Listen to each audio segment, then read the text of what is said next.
নমস্কার বন্ধুরা, অমৃত কুম্ভ চ্যানেলে আপনাদের সবাইকে স্বাগত। আজকে মাছের ডিমের বড়ার একটা রেসিপি দেখাবো। এগুলো মাছের ডিমের বড়া। এর আগে আমার চ্যানেলে মাছের ডিমের বড়ার রেসিপি আছে, তবে সেগুলো অন্য ধরনের। এই বড়াটা আগে দেখিয়ে দিই।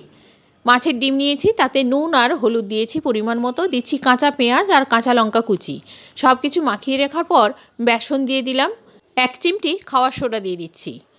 সব কিছু একসাথে মাখিয়ে নিয়ে এরকম মিক্সচার তৈরি করে কড়াই তেল গরম করে পুরো মিক্সচারটা ঢেলে দিয়ে ঢাকা দিয়ে দিলাম। যখন এক পাশ ভাজা হয়ে যাবে উল্টে দিলাম, আর পাশ দিয়ে অল্প করে তেল দিয়ে দেবো অপর পাশটা ভাজার জন্য। আমার চ্যানেলে মাছের ডিমের বড়ার রেসিপি আছে, ডেসক্রিপশান বক্সে লিঙ্ক দেওয়া থাকবে, সেখান থেকে আপনারা মাছের ডিমের বড়ার রেসিপি পেয়ে যাবেন। আজকে একটা একটা করে বড়া তৈরি না করে পুরো বড়াটা একেবারে তৈরি করছি। পুরো একটা কেকের মতো বড়া তৈরি করে নিলাম। এটাকে পিস পিস করে কেটে নেব। রেসিপি ভালো লেগে থাকলে যারা এখনও চ্যানেলটিকে সাবস্ক্রাইব করেননি তাদের কাছে অনুরোধ চ্যানেলটি সাবস্ক্রাইব করার, আর পাশে থাকা বেল আইকনটিকে প্রেস করে দেবেন, যাতে ভিডিও ছাড়ার সঙ্গে সঙ্গে সবার প্রথম মেসেজটি আপনার ফোনে পৌঁছে যেতে পারে।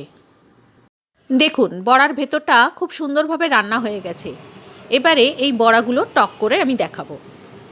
টক বানানোর জন্য 3টে আমচুর নিয়েছি। প্রথমে জল দিয়ে একটু কচলে ধুয়ে নেব, তারপর এটাকে জল দিয়ে ভিজিয়ে মিনিট 10 রেখে দিয়ে রান্নায় ব্যবহার করব। আমচুর রেসিপির লিঙ্ক ডেসক্রিপশান বক্সে দেওয়া থাকবে, ওখান থেকে আপনারা পেয়ে যাবেন। 10 মিনিট পর আমগুলো একটু কচলে নেব, যাতে শাঁসগুলো একটু খুলে খুলে আসে।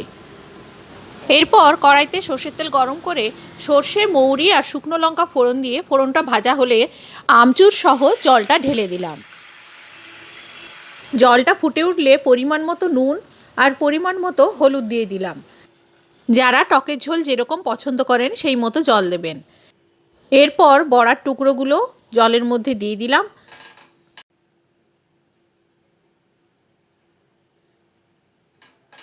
সমস্ত বড়াগুলো ঝোলের মধ্যে দিয়ে ঢাকা দিয়ে মিনিট 2 ফুটিয়ে নেব। ঢাকা খুলে আবারও উল্টে পাল্টে আরও কিছুক্ষণ ফুটিয়ে নিচ্ছি।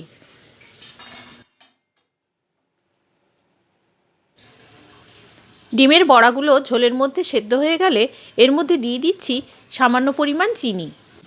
গরম ভাতে আলু সেদ্ধ সহযোগে ডিমের বড়ার টক খুবই উপাদেয়।